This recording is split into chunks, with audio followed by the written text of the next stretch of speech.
ఏడు మెట్ల parable. It's about the 7 steps or 7 stages. ఏడు మెట్ల ఉపమానము. It's a parable of 7 steps. మీకు తెలిసిన ఉపమానమే. It's about what you know only. విధేయత మీరు కలిగి ఉండాలంటే దానికి ఏడు మెట్లు అవసరం. If you want obedience, 7 steps are very much important. అవిధేయత కలిగి ఉండాలంటే ఏడు మెట్లు అవసరం. And even for disobedience, if you want to step down, there are again 7 numbers. ఏ అవిధేయత కలిగి ఉన్నారో ఆ అవిధేయతకు శిక్ష కూడా ఏడు మెట్లు. And even the disobedience, there are 7 steps. అలాగే మారు మనసు పొందుకోవడానికి ఏడు మెట్లు. And even for transformation, there are 7 steps. అంటే ప్రతి దానికి కూడా ఏడు మెట్లు ఉన్నాయి. For everything, there are 7 steps up or 7 steps down. అవిధేయతకు, అవిధేయత శిక్షకు, మారు మనసుకు, మారు మనసు పొందడం వల్ల దాని యొక్క ఫలము కూడా ఏడు మెట్లే. Repentance or even the fruit of repentance, everything has 7 steps. అవి ఏంటి అన్నది ఈరోజు చూపిస్తాను. Today we'll see what are those. మీరు ఎవరైనా రియలైజ్ అవ్వగలుగుతారేమో చూద్దాం. Let's see if there are any one of you who are able to realize. నేను మళ్ళా చెప్తున్నా, రియలైజేషన్ అన్నది లేకుండా ఎవ్వరు మారు మనసు పొందుకోలేరు, ఎవ్వరు పశ్చాత్తాపం అన్నది పొందుకోవడానికి అసాధ్యము, వీలు లేదు. Without realization, nobody can undergo the phase of repentance. ఒకసారి ఉంటున్నారు, ఒకసారి ఉండలేకపోతున్నారు అని అంటే ఉండలేకపోతున్నారు అనేది తీసుకోవాలి. When you say sometimes I'm firm, sometimes I'm not able to, that means you are actually leaning towards అంటే మీ disobedience. స్టడీనెస్ ఎందులో ఉంది? విధేయతలో ఉందా, అవిధేయతలో ఉందా? So where is your steadiness lying, in obedience or disobedience? ఆలోచించండి ఒక్కసారి. చూద్దాం. Luke 15:11 and 12. లూకాసు వార్త 15వ అధ్యాయము 11-12 వచనములు. Luke chapter 12. మరియు ఆయన దేవుడితో ఇష్టంగా జీవించాలి గాని నేను ఈ లోకంలోనే ఉంటాను, ఈ లోకమే నాకు స్వాస్థ్యం. I would like to live according to this worldly standards, not according to you. అంటే ఇప్పుడు ఈ మొదటి కొడుకు గురించి చూద్దాం మనం. Let us see. అదృశ్యంగా ఉన్నారు. These are the Pharisees and the scribes. ఎందుకంటే వాళ్ళు స్వనీతి పరులు, వాళ్ళకి వాళ్ళే నీతిగాను వాళ్ళని వాళ్ళే పొగుడుకుంటూ ఉన్న వాళ్ళనమాట. They were thinking they were righteous and they were right in the sight of God. కలిసి ఉన్నప్పుడు కుమారులకు ఎప్పుడు క్షేమంగానే ఉంటుంది. Now when the sons are there with the father, they will always be good. ఒక కుమారుడేంటి ఆస్తి అడిగాడు. The younger son asked for the property. ఈ లోకం నాకు ఇచ్చే, నేను ఈ లోకానుసారంగా ఉంటాను, నా ఇష్టంగా జీవించగలుగుతున్నాను, ఇలా బ్రతకడం చాలా కష్టంగా ఉందని వెళ్ళిపోతాడు. The younger son wanted the worldly related things. He said, give me half of the share, I would like to live in this world. రెండోవాడు వెళ్ళడు, తండ్రి దగ్గరే ఉంటారు, కానీ అతనికి స్వనీతిపరుడు, నేను చాలా మంచివాడిని, నేను చాలా నీతిగా ఉంటాను అని తండ్రికి దూరంగా ఉంటాడు. But the elder son, though he is there with the father, thinks that he is righteous, though he was not right. కనుక నేనేం చెప్తున్నానంటే ఇద్దరు కూడా తండ్రి దగ్గర ఉన్నారనుకోండి, భద్రత దొరుకుతుంది. But if both were there with the father's obedience, they would have got security. క్రమశిక్షణ దొరుకుతుంది. They would have been disciplined. వారి ఆత్మీయ జీవితాలు స్థిరంగా ఉంటాయి. And their spiritual walk would have been firm. మంచి మార్గంలోనికి నడిపిస్తూ ఉంటారు. And the father would have led them in the right direction.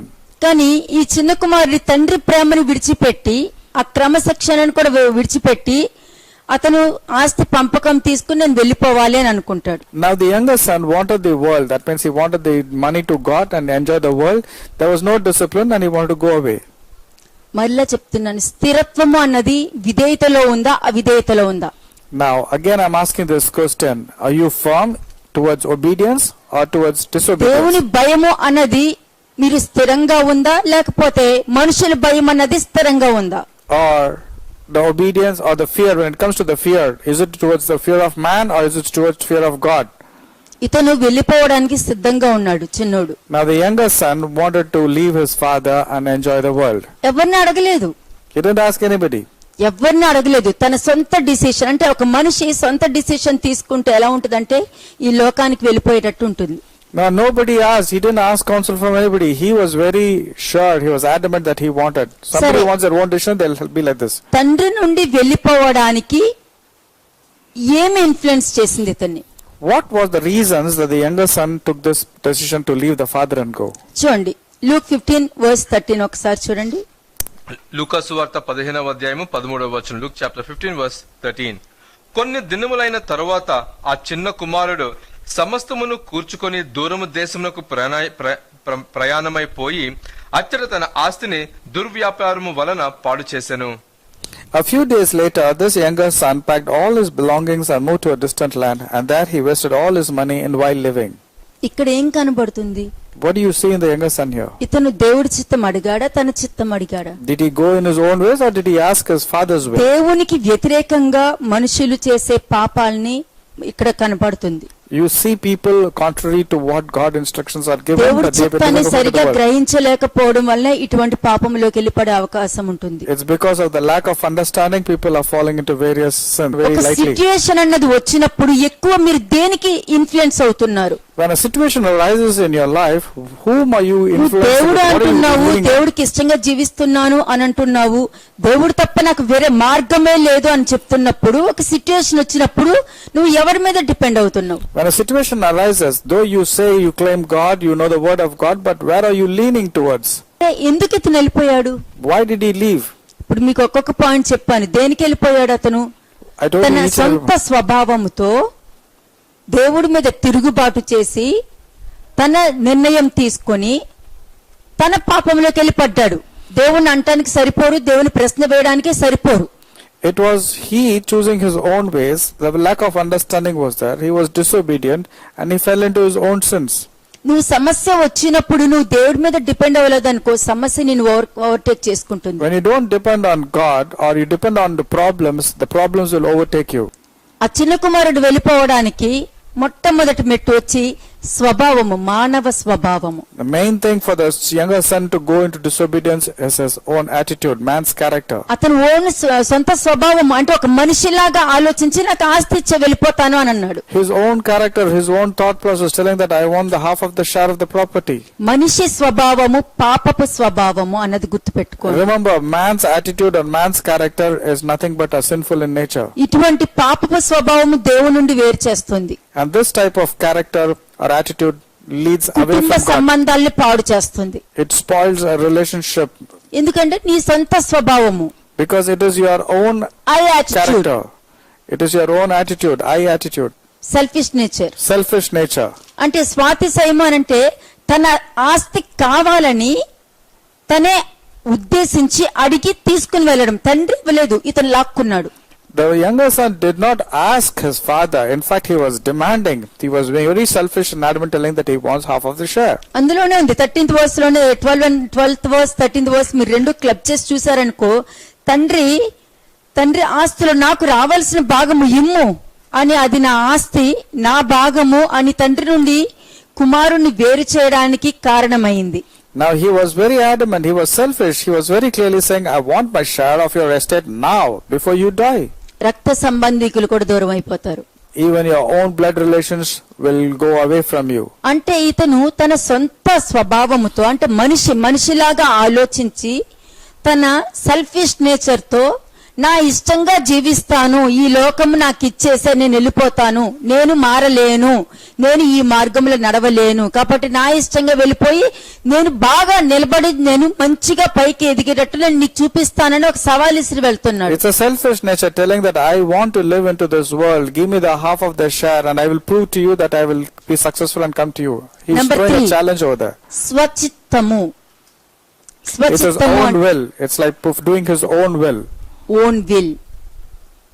not God's will. చూడండి, ఇప్పుడు ఒక సిచ్యుయేషన్ వచ్చినప్పుడు నువ్వు మనిషిలాగా ఆలోచిస్తూ నీ సొంత ఆలోచన ద్వారా వెళ్తూ నీకు ఏదైతే నువ్వు ఇన్ఫ్లుయెన్స్ అవుతున్నావో దాని ప్రకారం అంటే ప్రతిదీ కూడా హ్యూమన్ గా నువ్వు ఆలోచిస్తున్నావు, కానీ ఎక్కడ దేవుని ఉపయోగించుకోవట్లేదు. ఇక్కడ Everywhere was your own thought process, your own understanding, your own ways, your own will. There is no way God is connected in a way. అందుకే నీకు సమస్యలు పెరగడానికి కారణం ఇదే. అది నా పరీక్ష అని అనుకోవద్దు. ఇవన్నీ చెక్ చేసుకొని నువ్వు పరీక్షలో ఉన్నావా లేకపోతే పతనంలో ఉన్నావా అన్నది నువ్వు తెలుసుకోవాలి. These are not tests that is coming from God. These are the things that you have gone astray in your own ways. Don't think everything is a test. స్వభావము, స్వాతిశయము, స్వచిత్తము.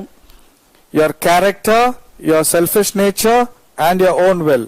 స్వచిత్తము అంటే ఆస్తిలో భాగము తన ఇష్టానుసారంగా అనుభవించాలని తండ్రి చిత్తము ఏంటో తెలుసుకోకుండా తన ఇష్టంగా జీవించాలని తను కోరుకున్నాడు. He decided to go in his own ways. He was not bothered about what God's will was. Fourth point, స్వార్థం. The fourth thing is again something to do again like selfishness. స్వార్థం. ఆ స్వార్థం ఏంటంటే ఆస్తి వలన అతను తండ్రిని సహోదరు నుండి వేరెళ్ళిపోయి నేను బాగుంటే చాలు, నా కుటుంబం బాగుంటే చాలు అని తన ఓన్గా అనుకుని వెళ్ళిపోవడం. He wanted to be separated from everybody. It was all him.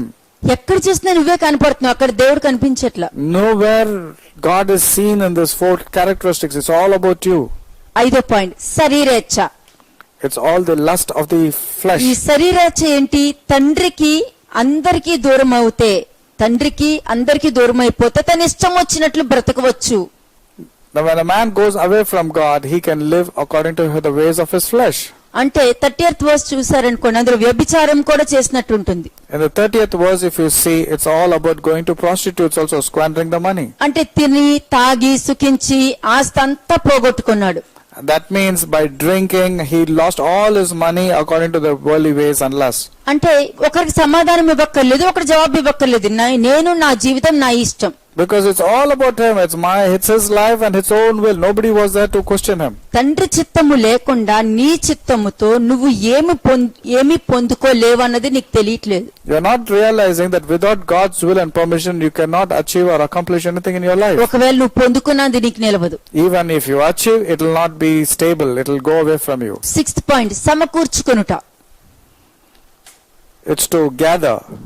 ఏం గ్యాదర్ చేసుకున్నాడు? తన ఇంటి నుండి ఏమేమి తనకు అవసరం అవుతుందో, ఏమేమి రావాలో అవన్నీ రెడీ చేసుకుంటున్నాడు. He was gathering everything. He wanted everything. What all belongs to him, he was gathering.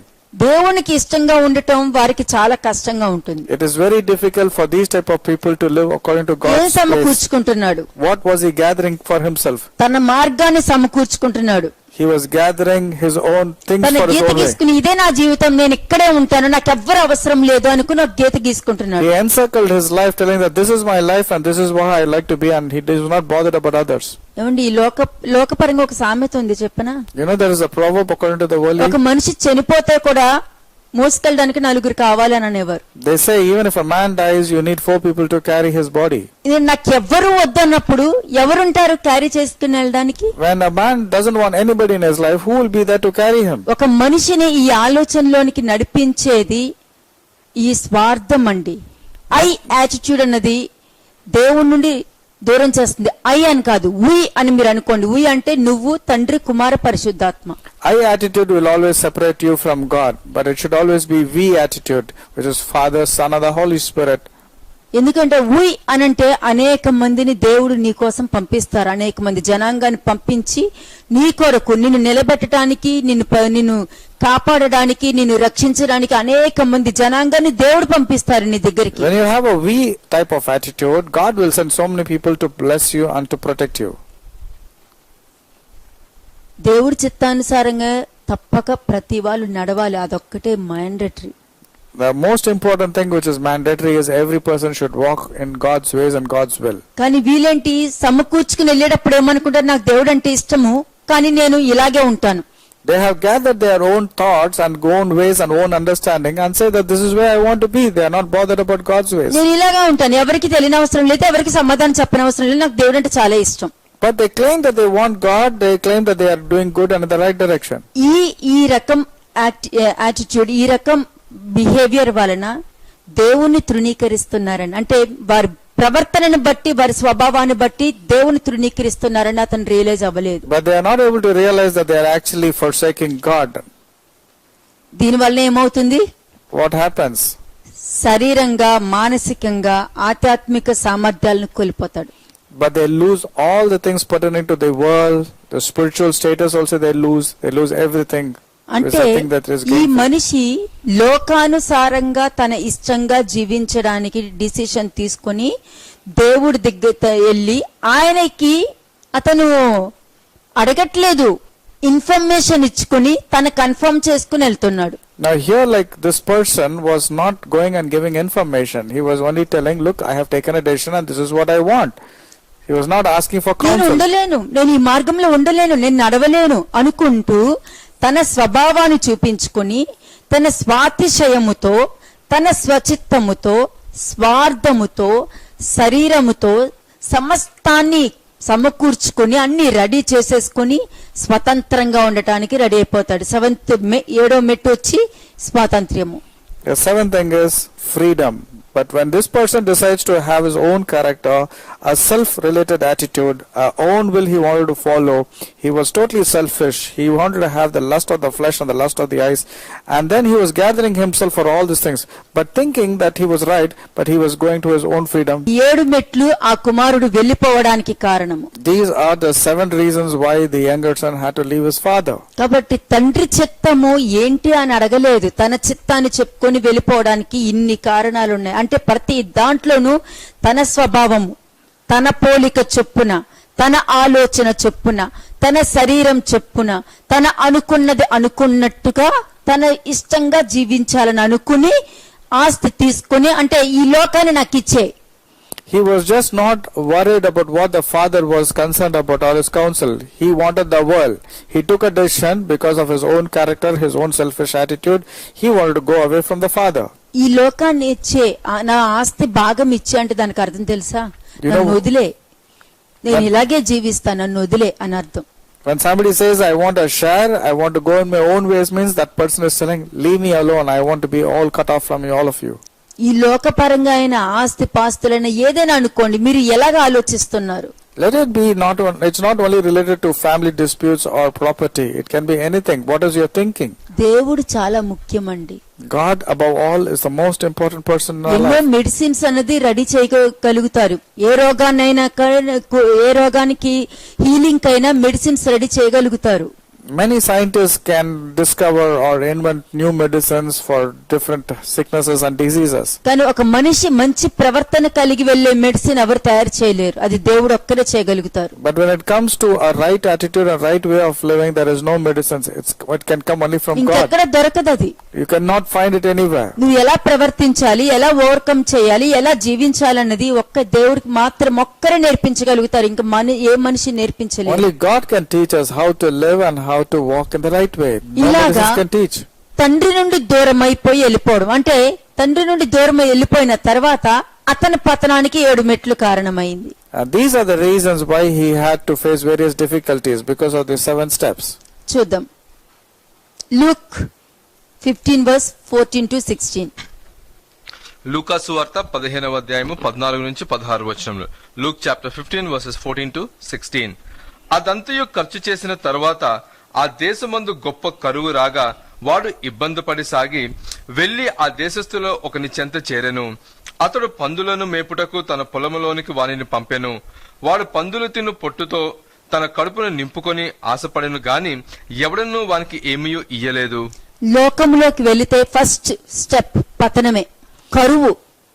When a person wants to go into the worldly ways, the first thing is challenges or difficulties. లోకంలో ఏముందండి? మోసమే ఉంది. What is there in the world? Nothing but cheating. లోకానికి న్యాయం తెలీదు. But the world will not know about justice. లోకానికి నీతి తెలీదు. The world will not know about righteousness or లోకానికి ప్రేమ justice. తెలీదు. The world will not know anything about love. లోకానికి ప్రేమించడము క్షమించడము తెలీదు. The world will not teach you about how to forgive and how to love. అటువంటి లోకానికి వెళ్తే మనుషులు కూడా అలాగే ఉంటారు. అందుకనే మనుషుల విషయంలో జాగ్రత్త పడుడని అపోస్తల పౌలు చెప్పాడు. So when a person is caught up in the worldly activities, that's how the world will teach. That's when Paul also was telling, be careful about the things pertaining to this world. అంటే ఈ మనిషికి ఏం జరిగింది? John 10:10 జరిగింది. What happened to this person? John 10:10 took place. దొంగతనము, హత్య, నాశనము చేయడానికి వస్తారు చూసారా, అవన్నీ కూడా ఇప్పుడు అతను ఫేస్ చేస్తాడు. ఎందుకంటే లోకంలో ఉన్నాడు కాబట్టి. The thief does not come but except to steal, to kill and to destroy. That's what happened to him.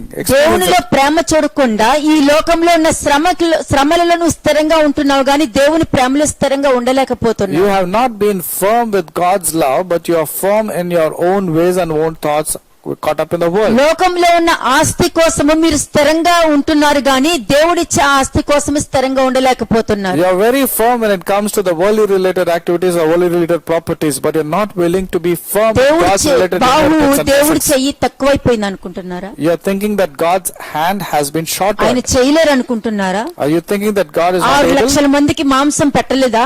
Did he not feed those 6 lakh people? బండ నుండి నీళ్లు ఇవ్వలేదా? Did he not give water from the నీ rock? జీవితంలో జరగలేదా? జరగలేదా? Did it not happen in your life? మరి ఎందుకు మీరు దేవుణ్ణి నమ్ముతున్నారు? And why is it that you are believing in God? ఏమి జరిగిందని మీరు దేవుని నమ్ముతున్నారు? ఒక అద్భుత కార్యం జరిగిందని దేవుని నమ్ముతున్నారంటే అది దేవుని నమ్మడం కాదు, అన్యులు కూడా నమ్మగలుగుతారు. If you are believing God just for the sake of miracles, means it's nothing great. Even the Gentiles think like that. దేవుడి ప్రేమ నుండి ఒకరు వెళ్ళిపోతున్నారు అని అంటే ఆయనకి ఇష్టంగా జీవించడం చాలా కష్టంగా నిర్ణయం తీసుకుంటేనే వెళ్తారు. దేవుడు నాకున్నాడు, నాకు చేస్తాడు అన్న భ్రమలో దయచేసి ఉండకండి, బయటికి రండి. Don't be in the deception that God is there with you when you want to go into the world, when you want to cut yourself off from every people and word of God. పతనానికి కారణం ఏంటి? What are the reasons for this నువ్వు సమస్య difficulties? వచ్చినప్పుడు నువ్వు దేవుని దృష్టిలో పెట్టుకోలేదనుకో, నీ సమస్య ఇంకొక రెట్టు పెరుగుతుంది కానీ తగ్గదు. Your problems, your difficulties and challenges will become double. It will not reduce when you go away from. తన లోకంలోకి వెళ్ళిపోయాడు, తండ్రి చిత్తం కన్నా తన చిత్తం తీసుకుని వెళ్ళిపోయాడు, తన ఆలోచనతో వెళ్ళిపోయాడు. కాబట్టి ఏం నిర్ణయం తీసుకున్నాడు, దానివల్ల ఫలితాలు ఏం పొందుకున్నాడు అక్కడ మీరు చూసారు. ఇప్పుడు Instead of the father's will, he took his own will. The younger son took his own will and walked in his own direction. But look at the complications that came upon his life. ఇందులో ఈ 7 మెట్లు అంటే number 1 వేరు చేయబడ్డాడు. The first thing is he was separated అంటే అపవాది గెలిచాడు. because the devil won over the situation. రెండోది దుర్వ్యాపారం, అంటే అతని దృష్టిలో మంచిగానే ఉంటుందేమో, అతని దృష్టిలో అది మంచి వ్యాపారమే, దుర్వ్యాపారం అని అతను రియలైజ్ అవ్వలేదు. కానీ తండ్రి నుండి వేరు అయిపోవడం వలన, పరిశుద్ధాత్మ నడిపింపు లేకపోవడం వల్ల ఇదిగో ఇటువంటి పరిస్థితుల్లోకి వెళ్ళి పడతారు. He was thinking that he was doing a good business at good earnings, but because he went away from father, because of the Holy Spirit, complications took place. రెండోది మంచి వ్యాపారం అనుకుని వెళ్ళావు కానీ అది దుర్వ్యాపారం కింద మారిపోయింది. You thought that it was a good business, but they turned out to be loss in your life. మూడోది నువ్వు ఈ దేనికోసం తాపత్రయపడి ఆస్తిని సమకూర్చుకున్నావో అంత నాశనం అయిపోయింది. Whatever reasons you gathered, all the properties, half of the properties from your father became washed away. నాశనం అయిపోయింది, కానీ మాట ఏమొస్తుంది, నాశనం చేసేసాడు అని వస్తుంది. It was totally destroyed because of your attitude. But what name will come? You have spoiled the property. ఎందుకంటే నువ్వు సమాధానం చెప్పాలి. You have to be responsible and give an answer. 4 అంతా ఖర్చు పెట్టేశాడు. And finally, fourth one, he spent all his money. తండ్రిగా ఆత్మ మీలో ఉండి మాట్లాడుచున్నాడే గాని మాట్లాడున్నది మీరు కాదని లేఖనం చెప్తుంది. కానీ పలికేది ఇది బాగా పలుకుండాలి. అక్కడికి వెళ్ళిన తర్వాత మీ స్వభావం ఆపరేట్ అవుతే ఎట్లా ఉంటుంది? Though you are claiming the words that the Spirit of the Lord is speaking through you, it is not you. But when it comes to a situation, you are using your own thought, your own attitude comes in picture. 4వ point, అంతా ఖర్చు చేసేసాడు అని అంటే ఏంటి? తన మనిషి జ్ఞానం అంతా ఖర్చు అయిపోయింది అక్కడ. So that means all his human understanding was wasted away. He could not even move తన forward. మనిషి జ్ఞానం అంతా పోయింది, ఇంకేమీ లేదు, ఆలోచన లేదు అక్కడ. There are no other thoughts that were coming up to him because he lost all the దేవుడి ideas. జ్ఞానము ఈ లోకం నుండి కాపాడుతుంది, నిన్ను ప్రతి సమస్య నుండి కూడా కాపాడుకుంటూ తీసుకొస్తుంది. But the wisdom that comes from God will save you from every situation and it will give you also solution. అతడికి తెలీదు పరిస్థితులు ఎట్లాగ అయిపోయిందని. He never even thought, he never dreamt that this type of situation will rise in his life. దేవుడి నుండి వెళ్ళిపోయాక ఎవరికి ఏం తెలుస్తుందండి? తను ఆలోచించేదే దేవుడి చిత్తం అనుకుంటారు. ఏ దేవుడు మాట్లాడుతున్నాడో. When a person goes in his own ways, they think that their God is directing them, but I do not know which God is talking to them. 5వ పాయింట్ ఏంటి? ఏ దేశానికి వెళ్ళిపోయాడో అక్కడే కరువు వచ్చిందంటే చూడండి. But whichever land he thought was green and luxurious, that's the place where famine was struck. అందుకనే తండ్రి ప్రేమకు దూరం అయిపోయాడు, ఆజ్ఞలను అనుసరించలేకపోయాడు. కాబట్టి మన్నా లేక ఎలా బ్రతకాలో తెలియక కరువులోకి వెళ్ళి పడిపోయాడు. Now because he was not in God's will, he went into his own direction against God's will. That's the reason without food he had to suffer. అదే శూనేమీరాలికి కరువు వస్తుందని ఎలాగ దేవుడు కాపాడాడు? And the same way, you remember that Shunammite woman, God forewarned that there was going to be a famine and saved her. ఆస్తులన్నీ వదులుకొని దేవుడు మాట పట్టుకుని ఆస్తులన్నీ వదిలిపెట్టుకుని వెళ్ళిపోయింది. She didn't go with the understanding of her own. She took God's perfect will and she left her property and went away. లోతు భార్యలాగా వెనక్కి తిరిగి చూడలేదు. She did not turn back like Lot's wife. చెప్పిన మాట చెప్పినట్టు విని మొత్తం ఆస్తులన్నీ వదులుకుని వెళ్ళిపోయింది. కానీ తర్వాత అదే రాజు మనుషుల్ని పెట్టి ఆ 7 సంవత్సరాలు కావాల్సిన పంట డబ్బు మొత్తం 2 తీసుకెళ్లి ఆమె చేతిలో పెట్టారంటే దేవుడు చెయ్యి తోడుగా ఉంటూ ఆయనకి ఇష్టంగా జీవిస్తే నీ లైఫ్ ఎట్లా ఉంటుంది, నీ జనరేషన్స్ బతుకుతుంది. The Shunammite woman had to leave her house and land because the instructions came from God. And after 7 years when she came back, the king restored the house, gave the land back and gave the crops also, which was for 7 years time. That's what things will happen when you are in God's perfect will and దేవుడి plan. నుండి దూరం వెళ్ళిపోయాడు. But this young man went away from God. మీరన్ని ఆ ప్రశ్నలకి మీరు జవాబు రాసుకోండి, మీరు పక్కన వేసుకోండి. మీరు To all the questions and the thought process of this young man, write answers simultaneously. దేవుని నుండి వెళ్ళిపోయాడు అన్నదానికి అక్కడ ఉన్నాయి చూసారా, అక్కడ పరీక్షించుకోండి మిమ్మల్ని. Why he went away from his father? Examine and write points. తర్వాత అలా వెళ్ళిపోవడం వల్ల వచ్చిన ఫలితాలు కూడా మీరు చూసుకోండి. And when he went away, look at the complications also that took place in his life. దేవుని నుండి వేరు చేయబడ్డాడు, తను చేసిన వ్యాపారంలో ఆశీర్వాదం లేదు, తన ఎంత సంపాదించిన ఒక్క రూపాయి కూడా, అంటే బ్రద్దలైన తొట్లలో నీళ్లు నింపుకున్నాడు. He went away from God. He lost all his money. It's like, filling water in broken cisterns.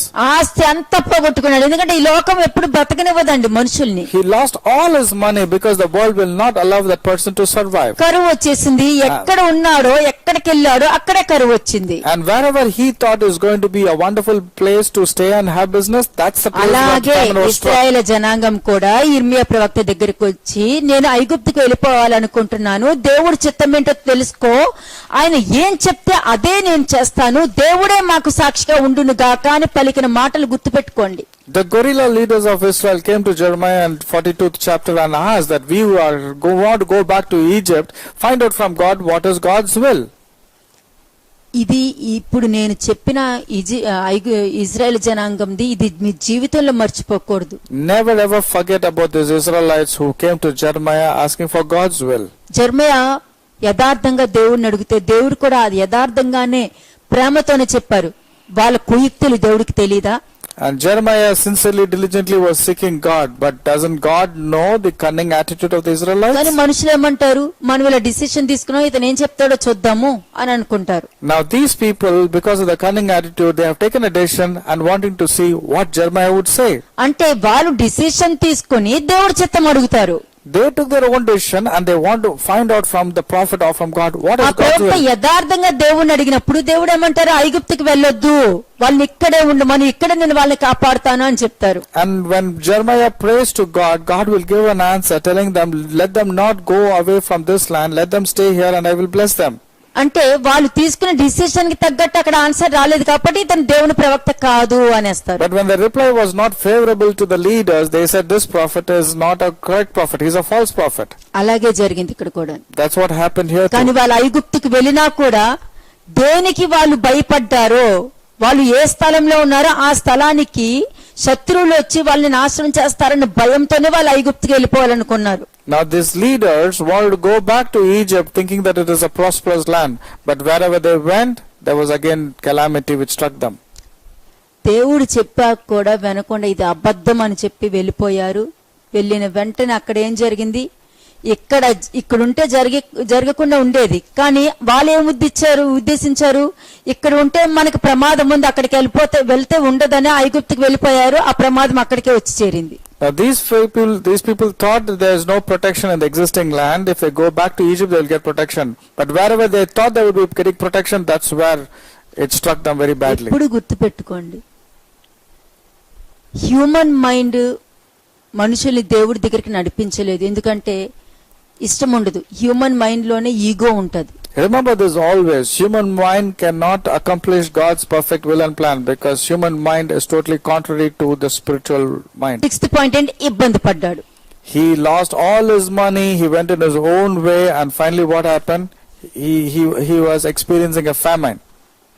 ఇబ్బంది, ఏ ఇబ్బంది, తిండి కూడా లేని ఇబ్బంది. And 6th point is even he did not have food to eat. కరువు వచ్చిందనే ఎక్కడైనా పని చేసుకుని బతికేదో తిందామని వెళ్ళాడు, అక్కడ కూడా అతనికి తిండి కూడా దొరకలేదు. Though the famine swept, he wanted to go and work, but he could not work. ఇదే జరిగిందండి నెబుకద్నెజర్ రాజు కూడా. గడ్డి తిన్నాక బుద్ధి వచ్చింది. This is what happened to King Nebuchadnezzar also. After eating grass, then he came to his senses. అతనికి ఏం జరగబోతుందో ముందే తెలుసు. He knew, King Nebuchadnezzar knew what is going to happen. జరిగినాక కూడా చెప్పాక కూడా రియలైజ్ అవ్వలేదు కాబట్టి ఆ 7 సంవత్సరాలు అతను కూడా సఫర్ అనుభవించాడు. In Daniel 4 you can see, though he knew all these things, he did not experience it, and that's the reason he was going away from God. ఇది హ్యూమన్ మైండ్ అండి. ఇది వాక్యాన్ని గ్రహించగలిగితేనే మీరు ప్రతి సిట్యుయేషన్ నుండి మీరు బయటికి రాగలుగుతారు, లేదనుకోండి సమస్య మిమ్మల్ని పట్టుకుని తీసుకెళ్తాది. Human mind will take you in the wrong direction. You need God's help so that it will teach you from all the ways of the Lord. 7th point, పందులు పొట్టు తినసాగాడు.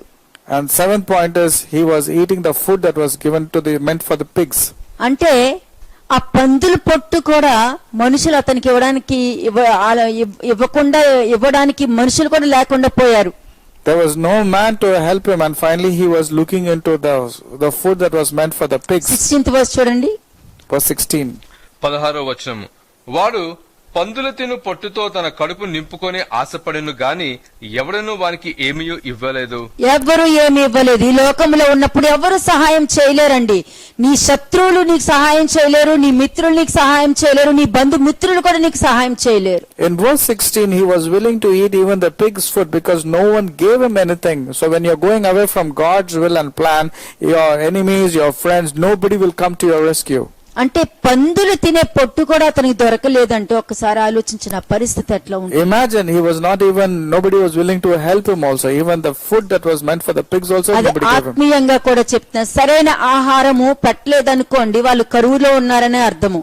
Now when you're not getting the right spiritual food, that means that person is in famine too. తండ్రి దగ్గర యజమానిలాగా ఉండేవాడు. In the father's house, he was like a king. He was like an దేవునికి owner. దూరమై పందుల్ని మేపువానిగా వెళ్ళాడంటే చూడు. Now because he went away from God's will, he was taking care of a pigsty. దేవుడు నుండి దేవుని ప్రేమ నుండి వేరైపోతే ఆ పాప బ్రతుకు ఇట్లాగే అయిపోతుంది. When a man goes away from God's will, that sinner will have difficulties in his life. లోకము ఒకప్పుడు దేవుడు ప్రేమించి వచ్చారు. చూసి ఈ లోకము దేవుని ప్రేమించలేకపోయేసరికి లోకము నుండి దేవుని ప్రేమించి వారిని ఏర్పరచుకున్నారు. The Lord God loved the world. He sent his son to the world, but the people were not believing in the Son of God. So God was separating the people from the world towards God. అందుకనే ఇంకా లోకంలోనే ఉండిపోయారు అనుకోండి, వాళ్ళ బ్రతుకు ఇట్లాగే ఉంటది. But if people are not separating themselves from the world, if they are still living in the world, their lives will be miserable. లోకంలో ఉన్నది దేవుడి ప్రేమ. In the world, God love is there. ఆ ప్రేమని ఆ వెలుగుని గుర్తించలేకపోయారు. And they were not able to identify the love of God and the light of God. గుర్తించలేకపోయారు కాబట్టి వాళ్ళలో ఉన్న విగ్రహాల్ని ప్రేమించడం మొదలు పెట్టారు. That's the reason they started worshipping the idols that was in this world. అందుకనే మరి ఒక్కసారి ప్రేమించి లోకంలో నుండి ఏర్పరచుకున్న వారిని ప్రేమించడానికి పంపించారు, లోకం గురించి కాదు. Now the second time when we read, God did not love the world, he loved the world though, but he came to the people who separated themselves from the world. అందుకే లోకంలో ఉన్న వారికి పందుల పొట్టు తినటం కూడా దొరకట్లేదంటే అలాగ మేపే వాళ్ళకి దొరకట్లేదు, అలా ప్రేమించే వారు దొరకట్లేదు, అంత మంచి మార్గంలో నడిపించే వాళ్ళకి దొరకట్లేదు. People who are loving the world will not get good food. They will really be stuck up. Even pig's food also they will not get. చూసారా, వెళ్ళిపోవడం, దేవునికి దూరంగా వెళ్ళిపోవడం వలన వచ్చిన ఆ 7 మెట్లు మీరు చూసారు. దాని యొక్క ఫలితము అంటే దాని యొక్క ప్రభావము, ఆ నాశనం ఏమైతే అనుభవించారో ఆ 7 పాయింట్లు కూడా మీరు చూసారు. You saw what all destructions will take place to a person who is going away from God's will. You saw all the 7 steps that will happen in a life. ఇటువంటి పరిస్థితి వచ్చాక కూడా వాళ్ళు రియలైజ్ అవ్వలేదు అనుకోండి. The situation was not favorable, but if the people are not able to recognize their mistakes, వాళ్ళ నోట్లో నుండి వచ్చే పాయింట్లు చెప్తాను నేను. I'll tell you what all speeches will come, what all talks will come. They will say this is a natural ఇది thing. Common, ఇది They'll say this is common. Science పరంగా కూడా ప్రూవ్ అయింది ఇది. They'll say scientifically it is true. ఇవన్నీ అవి కూడా అలా తీసుకుంటారా? ఇవన్నీ కూడా ఇట్లా తీసుకుంటారా? They'll say why should we take like this? Let us take like this. అవును, మామూలుగా వెళ్ళాడు పడిపోయాడు అంతే కదా. They will simply say he walked and he fell down. There is nothing great about it. ఇలా పలుక్కుంటారు. This is how they will use their logical mind and not use God's wisdom. Logical mind ఏం తెలుసా? నీ ఈగోని satisfy చేసేదే logical mind. Logical mind will do nothing but satisfy your own ego, which is wrong. So, ఒకవేళ ఆ మనిషి మారు మనసు పొందుకుంటే, but what if that person recognizes, realizes, repents and turns towards ఆ God? మారు మనసు ఈ రోజే ఎవరిలోనైనా పుట్టుకుంటే? What if today a person while hearing also is realizing సరే, and repenting? ఆ మారు మనసు ఎలా పుట్టిందో ఆ మారు మనసుకి ఆ 7 మెట్లు చెప్తాను నేను. Now the reasons for the 7 steps for the repentance also I will show you. Luke 15:17 verse మాత్రమే చూడండి. లూకా సువార్త 15వ అధ్యాయము 17వ వచనం. Luke chapter 15 verse 17. Let's read Luke chapter 15:17 alone for the 7 steps of repentance. అయితే బుద్ధి వచ్చినప్పుడు వాడు, నా తండ్రి యొద్ద ఎంతో మంది కూలివాండ్రకు అన్నయు సమృద్ధిగా ఉన్నది, నేనైతే ఇక్కడ ఆకలికి చనిపోవచ్చున్నాను. Finally, when he finally came to his senses, he said to himself, at home, even the hired servants have food enough to spare, and here I am dying of hunger. గ్రహింపు, లేకపోతే రియలైజేషన్, లేకపోతే census. గ్రహింపు first point, గ్రహింపు. అతనికి ఏమొచ్చింది? Realise అయ్యాడు. What is the first point? He came to his senses. That means he came to his right understanding. నేను ఈ పరిస్థితిలో ఇక్కడికి వచ్చాను, కానీ ఇక్కడ బాగా అయ్యాను, మంచి ప్రేమను పొందుకున్నాను, ఎందుకు ఈ ఆలోచన వల్ల నేను అందరినీ దూరం చేసుకున్నాను, ఎందుకు ఇలా ప్రవర్తించాను, ఎందుకు ఇట్లాగా నేను చేశాను అనేది ఆ రియలైజేషన్ మీకు వస్తే చాలండి. మీరు జస్టిఫికేషన్ ఇవ్వాల్సిన పని లేదు. When you are experiencing a downfall, if you are able to realize, come to your understanding as to reason why you had fallen, it's always good. You don't have to justify your actions, but come to a point of realizing. మీరు మంచి చేశారా, ఆ మంచి దేవుడు చూస్తారు. చెడు చేశారా, అది కూడా దేవుడు చూస్తారు. కానీ దేనికి జస్టిఫికేషన్ ఇచ్చుకొని కవర్ చేయొద్దండి. If you have done good works, God does see and recognize it. If you do bad works, of course God does see. You don't have to justify to anybody. ఒకరు దొంగతనం చేస్తారు, నేను ఎందుకు చేశానంటే అని చెప్పారనుకోండి, మీరు ఏ జస్టిఫికేషన్ ఇచ్చినా అది వేస్ట్. అది అక్కడ అవసరం లేదు. నువ్వు ఏది చేసినా కూడా అవసరం లేదు. తప్పే. ఇంకా when a person, for example, is caught up in stealing, he says the reason why I was stealing, because when he gives an excuse, there's no reason. A mistake is a mistake. A అది sin is a తెలిసి sin. చేసినా తెలియక చేసినా తప్పే. Whether you do it intentionally or without your knowledge, ఒక a మనిషి mistake ఒక is a mistake. Spirit influence లో జరిగినా కూడా ఆ స్పిరిట్ వెళ్తాదా నరకంలోనికి, మనిషి వెళ్తాడా? When an evil spirit possesses or influences a person to do mistake, who will go into the hell, the evil spirit or this person? ఎందుకంటే శరీరం మీది. Remember, it is your soul that is spirit ఎవరికి going into. కనిపించదు, మీరే కనిపిస్తారు. It is your body only which will be seen by others, అది not the మీరే spirit. Realise అవ్వరు, మీకే తెలీదు. And you don't even realize and you don't even recognize. కానీ ఇక్కడ ఈ మనిషి స్థితిలోకి వచ్చాడు. అయ్యో, నేను ఒక దేవుడితోనే ఉండి తండ్రితోనే ఉండుంటే నా స్థితి ఇట్లా ఉండేది, ఆయన నుండి దూరం అయిపోవడం వల్ల ఈ స్థితిలోకి వచ్చాను, నేను ఇటువంటి నీచ స్థితిలోకి వచ్చాడని అతను రియలైజ్ అయ్యాడు. But this younger son, when he was going through a downfall, he recognized, he realized his mistakes. ఈ లోకంలో మనుషులు ఆలోచించే విధంగా నేను ఆలోచించి అనేక మందిని దూరం చేసుకున్నాను, వాళ్ళ మీద తీర్పు తీర్చాను, అనవసరంగా వాళ్ళని బాధ పెట్టాను అని అతను రియలైజ్ అవ్వాలి, గాని జస్టిఫికేషన్ ఇవ్వకూడదు. Nobody came and told him. He was realizing on his own that I should have listened to the counsels. I was very happy there. I did not ask for anybody's help. It was my own understanding and character that caused the downfall. అతను గ్రహింపులోకి వచ్చాడు. He came to analyze. He came to his senses. నేను తన నాన్న దగ్గర ఉన్నంత సేపు ఎంతో protection తో మంచిగా ఉంటూ నాన్న భయంతో జీవించుకుంటూ ఉన్నాను, మొత్తం ఇలా తీసుకుని వచ్చి ఇట్లాగ అయిపోయానే అని అతను రియలైజ్ అయ్యాడు. ఈ రియలైజేషన్ అంటేనండి నాకు చాలా ఇష్టము, నేను నేర్చుకున్నది. This person came to a right understanding. If I was there in my father's house, I would have really had a very nice time. But I came out of my father's will and father's ways and went in my own direction. Now anybody who really realizes and repents, I'm very happy with that పందుల person. పట్టు తినేంత వరకు, అది కూడా దొరకనంత వరకు అతనికి బుద్ధి రాలేకపోయింది. అప్పుడు కూడా అతన్ని రియలైజ్ అవ్వలేకపోయాడు. అప్పుడు He did not even have the fodder or the food that was meant for the pigs. Nobody was willing to help him. Even at that point, there was no realization that came in. చాలా మంది దేవుని చిత్తం లేకుండా వెళ్ళటం వలన ఏ పని జరగదు, వారికి ఆశీర్వాదం కూడా ఉండదు. Many people, when they go in their own ways, not according to God's ways, they will not be blessed. అలాంటి వారికి దేవుడు గడ్డి పెట్టి అయినా బుద్ధి తెచ్చి శిక్షించి దేవుడి దగ్గర తిప్పుకుంటారు. But God, on the other hand, will definitely ensure these people will eat grass and go in the wrong direction, experience, and then come to their fold. అందుకే నెబుకద్నెజరు గడ్డి తిన్నప్పుడే అతనికి జ్ఞానం వచ్చింది, ఇతను కూడా పందుల పొట్టు తిన్నప్పుడే అతనికి బుద్ధి వచ్చింది.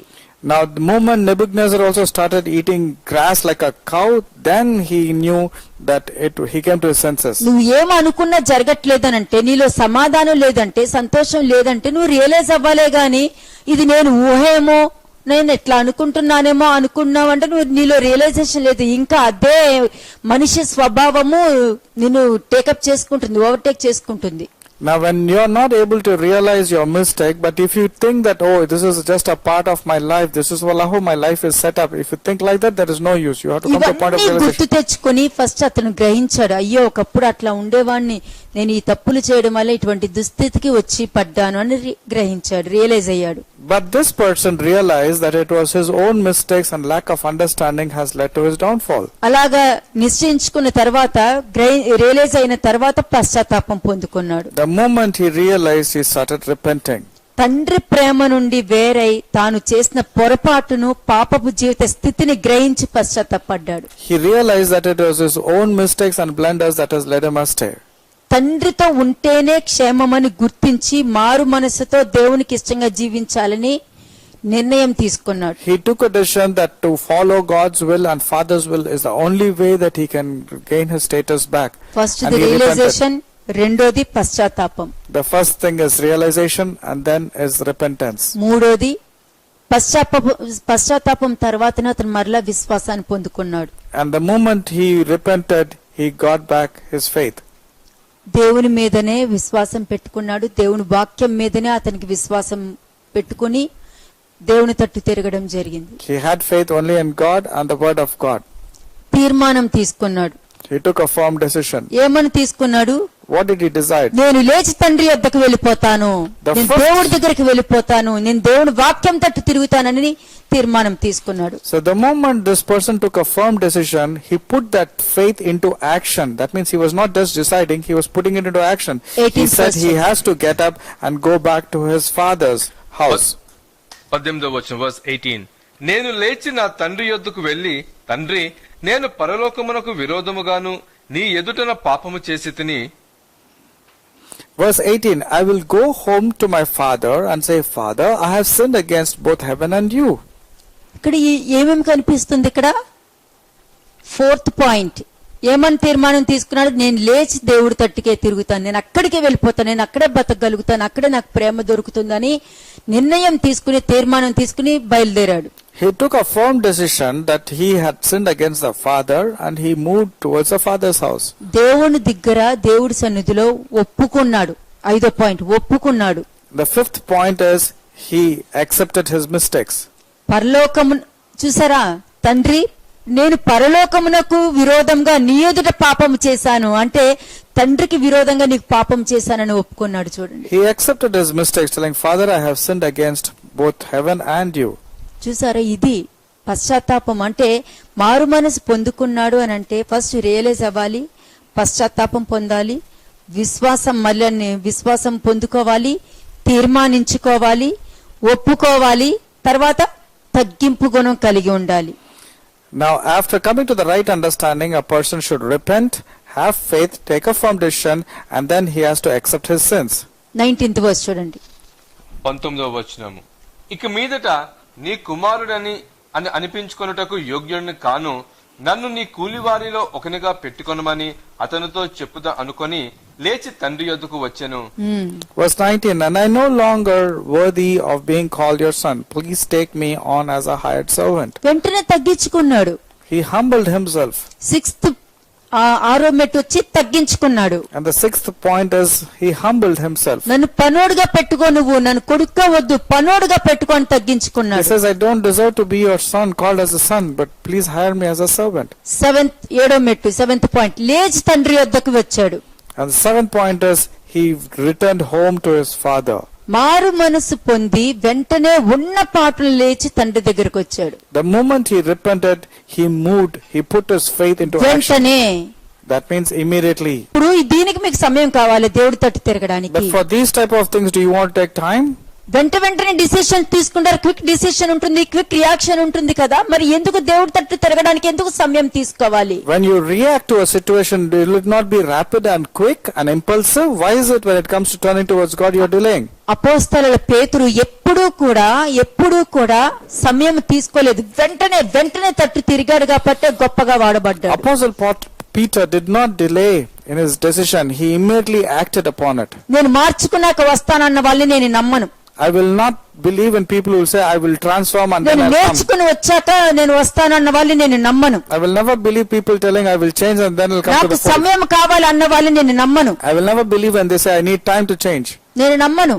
I will never believe in them. నేను సరిగా లేను కాబట్టి నేను వాక్యం చెప్పను అంటారు కదా, నేను నమ్మను. అంటే లేరు అంటే నువ్వు లేవని నీకు తెలుసు కూడా నువ్వు ఎందుకు ఇట్లాగా ఆలోచిస్తున్నావు, మరి ఎందుకు మార్చుకోలేకపోతున్నావు? ఈ ప్రశ్న వేస్తాను తిరిగి నేను. I will immediately ask a question who says I am not right in the sight of God. That's the reason I am not able to give the word of అప్పుడు God. ఎక్కడ మీరు ప్రిపేర్ అయి ఉన్నారు? ఎప్పుడు preparation అంటే ఏంటి తెలుసా? ఇప్పుడు పిలిచినా కూడా ఐఎమ్ రెడీ అని చెప్పేటట్టు ఉండాలి. Then where is your siddhapattu? Where is your preparation? It should be immediate. It should be spontaneous. It should not be any delay. ఇతన్ని చూడండి, ఇతను అతను డిసిషన్ తీసుకుని ఓన్ గా వెళ్ళిపోయాడు. వెంటనే దాని యొక్క ఫలం అనుభవించాడు. అనుభవించిన వెంటనే అయ్యో నేను పరలోకానికి తండ్రికి విరోధంగా పాపం చేశానని ఒప్పుకొని వెంటనే ఆయన తట్టు తిరిగి పరిగెత్తుకుంటూ వచ్చేసాడు. This person సమయం did a- కావాలా మారు మనసు పొందుకోవడానికి. This younger son did a blunder. He went and he faced the consequences. The moment he realized his mistake, he said, I have sinned against Father and in heaven. And he took a quick decision of returning back home. He did not delay. ఎవరైతే వెంటనే లెగిచి దేవుడి తట్టు తిరుగుతారో, వెంటనే లెగిచి వాక్యానికి విధేయత కలిగి ఉంటారో దీనినే నిజమైన పశ్చాత్తాపము అని అంటారు. A true repentance means that a person realizes his mistakes and turns immediately to the Father, not delaying. ఒక పాపి తన పాపం చేసినట్టు తన దుస్థితిని గుర్తించుకుని రియలైజ్ అవుతారు చూసారా, వెంటనే దేవుని తట్టు తిరగడం అని అర్థము. When a sinner turns towards God, that is a true repentance. Immediately when he does it. అలాంటి ప్రవర్తన కలిగిన మనిషినే మారు మనసు పశ్చాత్తాపము అని చెప్పగలుగుతాం. That type of repentance is true, and because he has realized also. దాని మీద నిలబడాలి, పడాలని కోరుకోకూడదు. He should be firm in the decision, not be double-minded. లోకాన్ని లోకాశల్ని విడిచిపెట్టి దేవుని తట్టు తిరగాలి, దేవుని వెంబడించాలి అని అర్థము. That means you have to turn from the world and its worldly activities and the lust of the world and turn towards ఒక God. సమయం అడుగుతున్నారనుకో ఇంకా దెయ్యం చాలా యాక్టివ్ అయిపోద్ది, మామూలు యాక్టివ్ అవ్వదు. But if you are asking for time, the devil will gain double strength and be more active in not accomplishing that దానికి purpose in your అవకాశం life. ఇస్తున్నావు, నాకు సమయం కావాలి అని అనుకున్నావు అంటే నేను దెయ్యానికి అవకాశం ఇస్తున్నాను అని అర్థం. If you are asking for time, means you are actually giving time to the devil. It will ensure that he gets లెక్క more strength. పెట్టలేనన్ని ఆలోచనలు నువ్వు చక్కగా విడుదల పొందుకుంటావు. నువ్వు తీసుకునే సమయంలో ఇంకా ఇంకా విపరీతమైన రెండింతల బలం పొందుకుని రకరకాల ఆలోచనలు, లేనిపోని ఆలోచనలు, అజంప్షన్స్, ఇంకా తీర్పు తీర్చడం, దేవునికి విరోధంగానే పరలోకానికి విరోధంగా పాపం చేసే పరిస్థితికి మిమ్మల్ని తీసుకెళ్లి కూర్చోపెడుతుంది. The devil will ensure that you will not reach your goal of turning towards God, because he will gather more strength and he will ensure you will fail in your thoughts. మీ హృదయాల్ని ఎక్కడికో తీసుకెళ్లి కటిక బిలాము కలిగిన స్థలాల దగ్గర వదిలేస్తాడు. He will take you to a beautiful roller coaster ride and ensure that you go and fall into Sheol. నువ్వు ఎలా ఉన్నది అక్కర్లే, ఇప్పుడు ఎలా ఉన్నావు అన్నది కావాలి. It's not your testimony of your past, but what are you today? Spiritually is 99 మంచి important. పనులు చేసి ఒక్క చెడ్డ పని చేసావనుకో, ఆ చెడ్డ పని 99 మంచి పనులు కొట్టివేస్తుందని జ్ఞాపకం చేసుకోండి. Remember, if you are doing 99 good works and if you are doing one blunder in your life, all your 99 good works will be washed away. అతను వెంటనే మారు మనసు పొందాడు కదా, This younger son immediately repented. దానికి అతను పొందుకున్న ఫలితాలు చూపిస్తాను 7 మెట్లు. I'll show you what are the blessings that followed because మారు of the మనసు celestial. పొందినందుకు కలిగిన ఫలితం ఏంటి, ఇది చూడండి. ఇలాగ ఎంతమంది పోగొట్టుకుని ఉంటారో చూసుకోండి, నాకు తెలియదు. Let us see what was the fruit of the repentance. What are the 7 steps of the fruit of the repentance? Luke 15:20-23.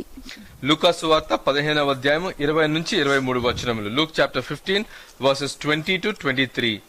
వాడు ఇంకా దూరముగా ఉన్నప్పుడు తండ్రి వానిని చూచి కనికరపడి పరిగెత్తి వాని మెడ మీద ముద్దు పెట్టుకొనెను. అప్పుడు ఆ కుమారుడు అతనితో, తండ్రి, నేను పరలోకమునకు విరోధముగాను నీ ఎదుటను పాపము చేసి తిని ఇక మీదట నీ కుమారుడని అనిపించుకొనుటకు యోగ్యులను కాననెను. అయితే తండ్రి తన దాసులను చూచి ప్రశస్త వస్త్రము త్వరగా తెచ్చి వీనికి కట్టి వీని చేతికి ఉంగరము పెట్టి పాదములకు చెప్పులు తొలగించుడి, క్రొవ్విన దూడను తెచ్చి వధించుడి, మనము తిని సంతోషపడదుము. Luke 15:22-23. But his father said to the servants, quick, bring the finest robe in the house and put it on him. Get a ring for his finger and sandals for his feet. And kill the calf we have been fattening. We must celebrate with a feast.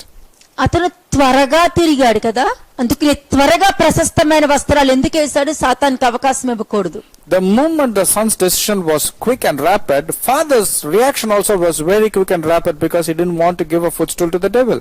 మారు మనసు పొందుకొని వెంటనే తండ్రి వద్దకు వచ్చిన చిన్న కుమారుణ్ణి తిరిగి పూర్వ వైభవం అతను పొందుకున్నాడు అని అర్థం అక్కడ. That means the son got back his previous glory and status, whatever he lost. అంటే తండ్రి ప్రేమగా అతను అర్హుడు, ఎవ్వరు వేరుపరచలేరు, ఆ ప్రేమ నుండి ఎవ్వరు వేరుపరచలేరు. He was worthy of being called as a son, because nobody can separate you from the love of God from your life. ఇది ఒక్కసారి బాగుంటదండి, కంటిన్యూస్ గా ఇదే చేస్తాను అని అంటే బాగోదండి. It is just one type of true repentance, only one time, not regularly keep on repenting and doing the same mistakes అతను again and again. వెంటనే తిరగ జరగడం వలన తిరిగి వెంటనే అనుకున్నాడు వెంటనే బయలుదేరి తండ్రి దగ్గరికి రావడం వలన ఫస్ట్ అతను దొరికింది ఏం తెలుసా? సమాధానం.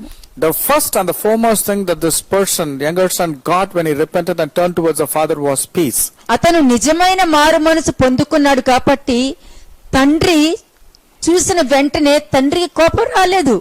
The moment this person truly repented, the father was not angry at the son. నువ్వు నిజమైన పశ్చాత్తాపంతో వస్తే తండ్రికి కోపం రాదు. నువ్వు మళ్ళీ కపటంగా వచ్చావు అనంటే నిన్ను తండ్రి చేర్చుకోలేరు. If your repentance is genuine, your father will give you peace and will not have angry on you.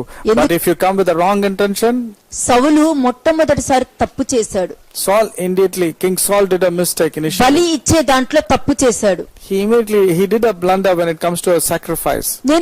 అయ్యో నేను మనుషులకు భయపడి ఇది నేను చేశాను, అయ్యో నన్ను క్షమించండి, నేను పాపం చేశాను క్షమించండి అని అన్నాడు. కానీ సౌలు ఒప్పుకోలేదు, సమూయేలు ఒప్పుకోలేదు. చూసారా మీరు అక్కడ? He was repenting, but Samuel did not accept of his mistake because it was not genuine. ఎందుకు ఒప్పుకోలేదు? Why did Samuel not accept మరలా his అతను repentance? చేస్తాడని సమూయేలు తెలుసు కాబట్టి. Because Samuel knew that this person will do another blunder again. రెండోసారి అమాలేకుల విషయంలో జరిగింది. The second thing is when it comes to killing of all the Amalekites. First సారి ఏమన్నాడు? మనుషులకి భయపడి మీరు ఇంకా రాకపోయేసరికి నేను బలి అర్పించాను అని చెప్పి నన్ను క్షమించండి అని అన్నాడు. రెండోసారి అమాలేకులు చంపే విషయంలో కూడా దేవుని ఆజ్ఞను జరిగించకుండా జరిగించాను అని చెప్పి మరలా జస్టిఫికేషన్ చేసుకున్నాడు అక్కడ. The first excuse of Saul's sin was this. He said, I was fearing the people, that's the reason I offered the sacrifice. And second reason, instead of killing all the Amalekites, he said, no, I killed everybody. But he was still not telling the truth. సమూయేలు వెళ్ళి అతని కొరకు ప్రార్థన చేశాడా? Do you think Samuel went and prayed? ఎందుకు చేయలేదు? మరలా అతను తప్పు చేస్తాడని సమూయేలుకు తెలుసు కాబట్టి. Samuel did not pray for Saul because he knew that Saul will do the mistakes again. సౌలు ఎందుకు పిలిచాడు? Why did Saul was called? సమూయేలుని ఎందుకు పిలిచాడు? Why did Saul call Samuel? అక్కడ మనుషులందరి దగ్గర అవమానం అయింది కదా, మరలా అదే మనుషులు అందరూ ఎదుర్కొండా కూడా అతని కొరకు ప్రార్థన చేయాలని ఈగో హర్ట్ అయింది. His reputation was at stake. If Samuel wouldn't have come to pray for Saul, people will misunderstand కానీ Saul. ఇక్కడ నిజమైన పశ్చాత్తాపం ఉంది కాబట్టి ఇతనిలో ఆ ప్రవర్తన లేదు, సౌలు ప్రవర్తన లేదు. Saul had a hidden agenda, but when it comes to the younger son, he didn't have any agenda. He only అందుకే was truly తండ్రికి repentant. కోపం రాలేదు. That's the reason there was no anger on the పరిగెత్తుకుని father. వెళ్లి కౌగిలించుకొని ముద్దు పెట్టుకున్నాడు. His father said to his servants, quick, and he ran and he hugged his son. దానికి అర్థం ఏంటి? What does it mean? నేను నీతో సమాధాన పడుతున్నాను అని అర్థం. That means God is telling, I have given you the peace. తండ్రి నుండి వేరే సమాధానమును కోల్పోయి మారు మనసుతో తండ్రి దగ్గరికి రావడం వలన ఈ కుమారునికి లభించిన మొట్టమొదటి బహుమానము సమాధానము. The first gift that this person received, the fruit of repentance, was the peace that comes from God. రెండోది ప్రశస్త వస్త్రములు. త్వరగా అతను త్వరగా నువ్వు లేటుగా వచ్చావనుకో, నువ్వు లేటుగా వచ్చావంటే దేవుడి తట్టు తిరిగావు అనుకో, నీకు ఆ వస్త్రాలు దొరుకుతాయో దొరకో నాకు తెలియదు. Now this second gift that the person got was the finest robe or the finest garment because of his immediate turning towards God. ఆ మురికి గుడ్డలు తీసేసి వెంటనే అతనికి ప్రశస్తమైన వస్త్రాలు వేయించాడంటే అది నిజమైన మారు మనసుకి సాదృశ్యం. అది Imagine that filthy rags was taken off and given a garment which is worthy to be worn. సమాధానం తర్వాత ప్రశస్త వస్త్రాలు పొందుకున్నాడు. After peace of God, the second one was the finest robe or the garment. మూడోది ఉంగరము పొందుకున్నాడు. The third thing is he got a అంటే ring. నువ్వు దాసుడు కావు, నువ్వు కుమారుడవు అని తెలుసుకున్నాడు. That means a ring for his finger signifies that you are not a slave, but you are a son. మళ్ళా తన ఆధిక్యతను పొందుకున్నాడు. 22వ వచనం ఇందాక చదివారు మీరు. That is, from slave he became an heir once again. Fourth point, పాదములకు చెప్పులు ధరించుకున్నాడు. And the fourth point was wearing sandals. అంటే సిద్ధ మనసు. That means feet that shod with the gospel of peace. సమాధానం పొందుకున్నాడు, సిద్ధ మనసుతో సమాధానం పొందుకున్నాడు, సిద్ధ మనసుతో ప్రశస్తమైన వస్త్రాలు పొందుకున్నాడు, సిద్ధ మనసుతో ఉంగరం పొందుకున్నాడు, సిద్ధ మనసును జోడు తొడుక్కున్నాడు అతను. The sandal signifies that he immediately was having peace in his life. అంటే బానిస కాదు, కుమారుడు. That means he was no longer a slave, but a heir or a son. తండ్రి దగ్గర కుమారుడు, ఆ ఇంటికి యజమానుడు. And he was also a owner. He was a son and also an owner. 5వ పాయింట్, దూడను వధించుట. And the fifth one is having a sacrifice and అతని killing the calf. పాపాలకి ప్రాయశ్చితం దొరికింది. When it comes to the killing of the calf, it was like your sacrifice. విడుదల పొందుకున్నాడు. His sacrifice, he was offered. The sacrifice was offered. అక్కడ యేసుక్రీస్తు ప్రభు యొక్క రక్తము కడిగి పవిత్రపరుస్తుంది. Here the ఈ Lord విధమైన Jesus, మనస్తత్వం ఉంటేనే నువ్వు ఎక్కడికైనా వెళ్ళు, ఏ జనరేషన్ అయినా ఇదే rule. let it be anybody, the blood of Jesus Christ will apply in your life only when there is true repentance and realization in your life. 6th point, విందు. And second thing is calling for a feast. ఎక్కడ విందు? Where was the feast? పరలోకంలో విందు. It is there in the heaven. పాపి రక్షణ పొందిన తర్వాత పరలోకపు విందులో పాలు పొందుకుంటారు. When a true person repents, he will have feast in the heaven. అంటే దానికి అర్థము, నువ్వు ఇటువంటి మారు మనసు పొందుకొని నిలకడ కలిగి ఉన్నావనుకో, నువ్వు ర్యాప్చర్ కి నువ్వు కన్ఫర్మేషన్, నీకు టికెట్ కన్ఫర్మ్ అయింది. If you are establishing yourself in the right direction, your ticket is confirmed for rapture. రక్షణ అను విడుదల అనుభవం గలవారే పరలోకంలోనికి ప్రవేశించగలుగుతారు. Only a person's salvation is confirmed when it's true, only then he will be confirmed. అలాగే the Luke ticket. 15:6 and 7 చూడండి. లూకాసు వార్త 15వ అధ్యాయము 6-7 వచనం. Luke chapter 15 versus 6 and 7. మీరు నాతో కూడా సంతోషించుడి, తప్పిపోయిన నా గొర్రె దొరికినదని వారితో చెప్పును గదా. అటువలే మారు మనసు అక్కరలేని 99 మంది నీతిమంతుల విషయమై కలుగు సంతోషము కంటే మారు మనసు పొందు ఒక్క పాపి విషయమై పరలోకమందు ఎక్కువ సంతోషము కలుగును. Luke 15 verses 6 and 7 has been read. మీరు భూమి మీద నిజంగానే రియలైజేషన్ తో మీ ప్రవర్తన, మీకు ఈగో ఉందనుకో, ఆ ఈగోను ముందు పెట్టుకుని రియలైజ్ అవ్వండి. మీకు అసంప్షన్ ఉందనుకో, దాన్ని ముందు పెట్టుకుని రియలైజ్ అవ్వండి.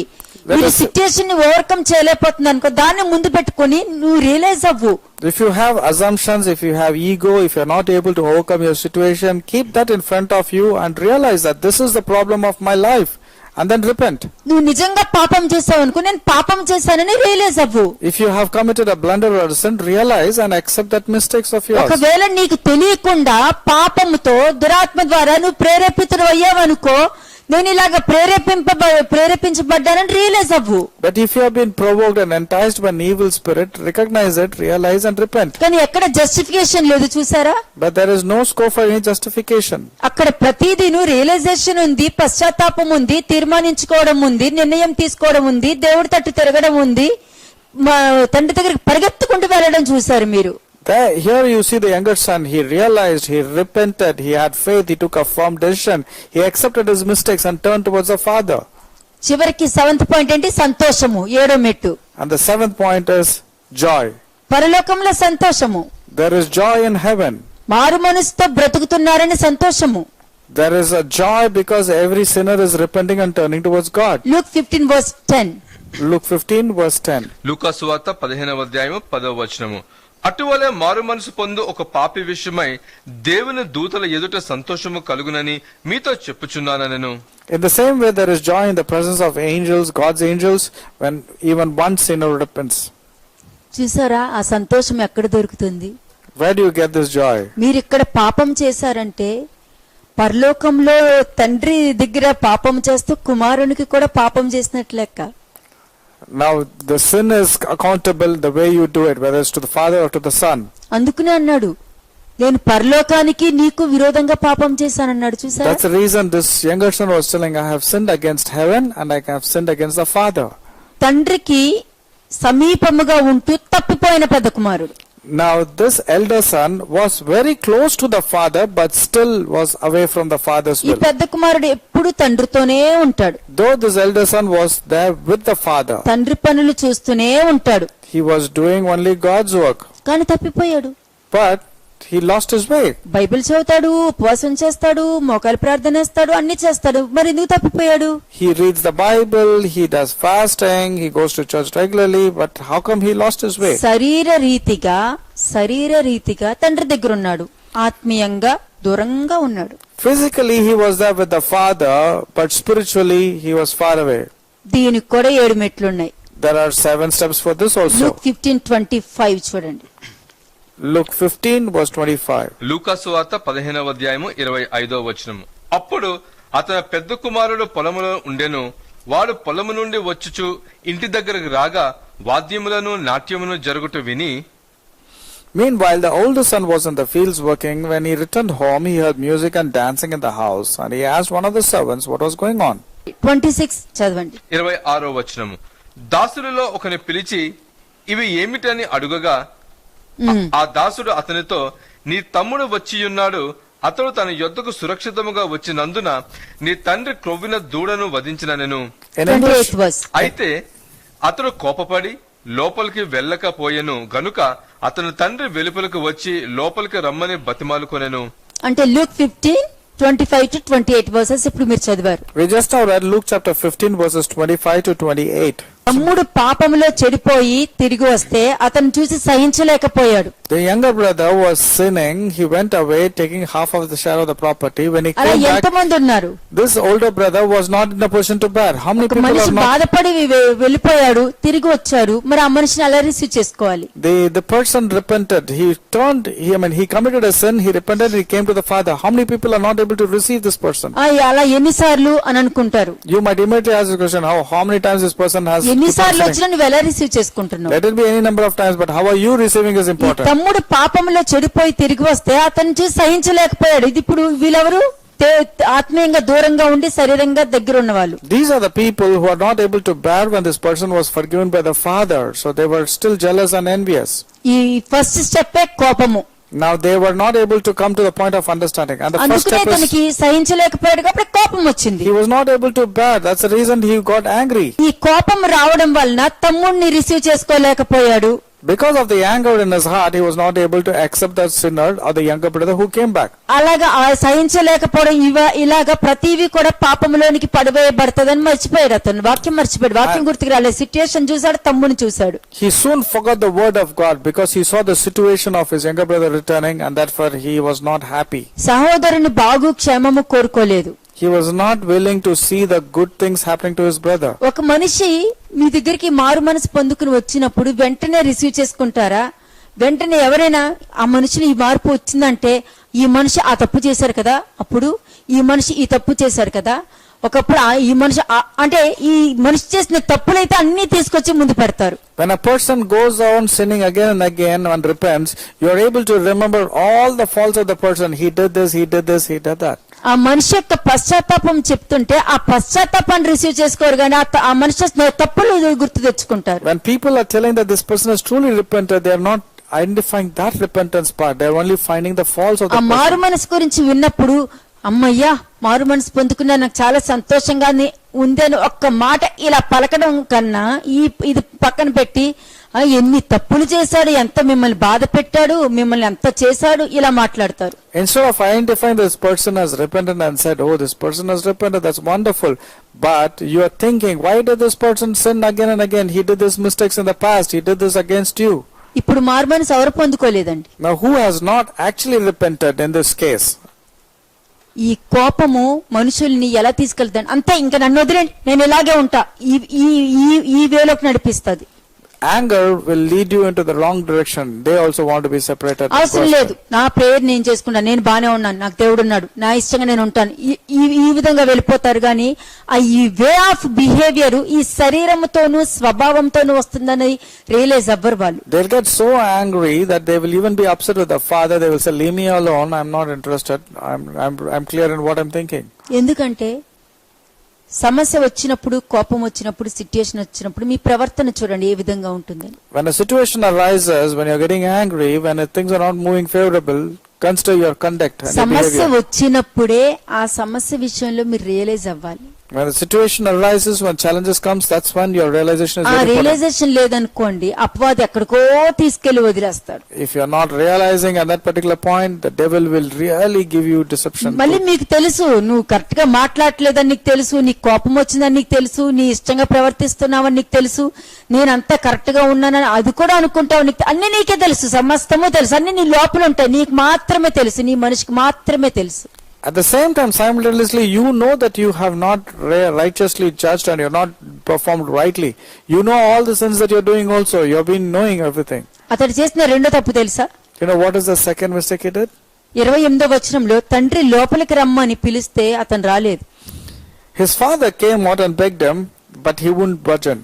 అంటే వద్దు, ఈ ప్రవర్తన వద్దు, ఇలా ఆలోచించొద్దు, ఇలా ప్రవర్తించొద్దు, ఇలాగ ఉండొద్దు, ఇలాగ ఆలోచనకు వెళ్ళక, ఈ తప్పులు చేయక అని చెప్తే వినరు. Now the father was educated, telling that don't think like this, don't have this wrong mindset, you should not think like the way. అందుకే లోపలికి రమ్మంటే నేను రానని బయట ఉంటాడు. He said he would not come in when the father was requesting him to come. First కోపము ప్రదర్శించాడు. Number 2, తండ్రి లోపలికి రమ్మని చెప్పినా రావట్లేదు. అంటే సమస్య వచ్చినప్పుడు తండ్రి ఫస్ట్ చెప్పేది ముందు లోపలికి రా, అంటే ముందు ఆలోచించు, When the నువ్వు వాక్యం father- గుర్తెచ్చుకో, నువ్వు రా వాక్యంలోకి రా, ఇలా ఆలోచించు, ఇలా ప్రవర్తించు, ఇలాగ ఓపిక కలిగి ఉండు, ఇలా ఓర్పుతో ఉండు, ఇలా ఆలోచించు, ఏం జరిగిందో చూడు. ఒక సమస్య వచ్చినప్పుడు ఎవరి మీద నీ కోపం వస్తే ఆ మనిషి ఎటువంటి వారు, నీకు ఎప్పుడైనా తప్పు చేశారా, నిన్నెప్పుడైనా మోసం చేశారా, నిన్నెప్పుడైనా బాధ పెట్టారా, పోనీ నీ మీద తప్పుడు సాక్ష్యం పలికారా, లేకపోతే నిన్ను మోసం చేశారు, ఇవన్నీ గుర్తు తెచ్చుకో. ముందు ఆ సిచ్యుయేషన్ గుర్తు తెచ్చుకో. లేదనుకో వాళ్ళ పరిస్థితిని అర్థం చేసుకో, వాళ్ళు ఏ పరిస్థితిలో ఉన్నారో అర్థం చేసుకో. నువ్వు When the father says come in, that means come to the point of understanding. Come in and think, did this person do any mistakes into your life? Did he cause any harm to you? Or the other way of thinking is, think from their point of view. Maybe he is going through various pressures and struggles. That's how you should think. That's the meaning what God the Father was saying, come in. వాళ్ళు నాకు ఇవ్వట్లేదు, నాకు చేయట్లేదు కాదు, నువ్వు ఎలా ఉన్నావు చూడు. నువ్వు ఎలా ఉన్నావు అంటే దేవుడు తెలిసిన వాళ్ళ మధ్యలో నువ్వు ఎలా ప్రవర్తిస్తున్నావు, దేవుడు తెలియని వాళ్ళ మధ్యలో నువ్వు ఎలా ప్రవర్తిస్తున్నావు, ఇవన్నీ చాలా ముఖ్యం కదా. ఎందుకంటే దేవుడు లోకానికి వెలుగై ఉన్నారు, ఆ వెలుగును అందరూ చూడలేరు, కానీ నువ్వు ఆ వెలుగు గ్రహించగలుగుతావు కాబట్టి నువ్వు వాళ్ళకి వెలుగునివ్వి. The Lord God is telling you are the light to the world because Jesus Christ is the light of the world. They cannot see, they cannot perceive, but since you know you have been with the Father, you have to understand and give the light to others. సమస్య వచ్చినప్పుడు దేవుణ్ణి పక్కన పెట్టి సమస్య గురించి ఆలోచిస్తారు. But when the problem comes, they think more about the problems than thinking about God.